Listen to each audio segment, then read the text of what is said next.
The quantum computer, why was it needed? Well, first, let's put it into perspective. About 10 years ago, in 2014, computers were not that powerful. The demand for computing power was increasing faster than our supply of computing power could match. We hit a plateau where we couldn't innovate enough to match our demand. Luckily, today we have the quantum computer.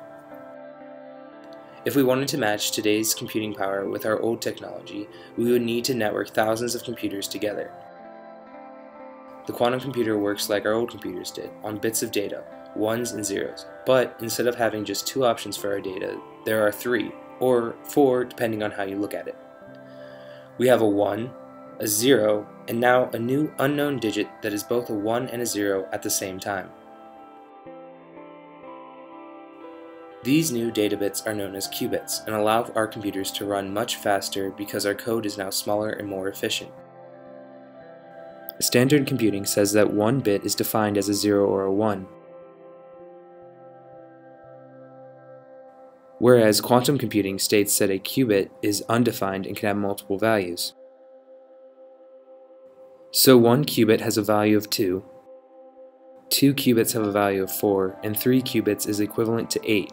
So n qubits is equivalent to 2 to the power of n classical bits. To build the quantum computer, it took a lot of help from a lot of different engineers. Mechanical engineers were needed to build and redesign the heatsink to help bring the quantum computer down to as close to 0 degrees Kelvin as possible. At this temperature, the properties of quantum physics take place. Material engineers were required because we had to find all new materials so that way our computers could run at these cold temperatures.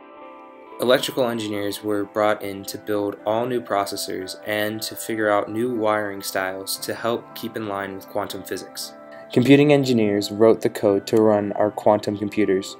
Traditional programming structures were abandoned for new ideas and methods. Computing engineers made the computations and calculations possible on our now super powerful quantum computers.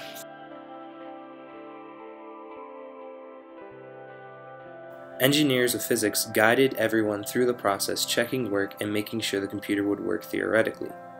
That is how the quantum computer was brought into this world.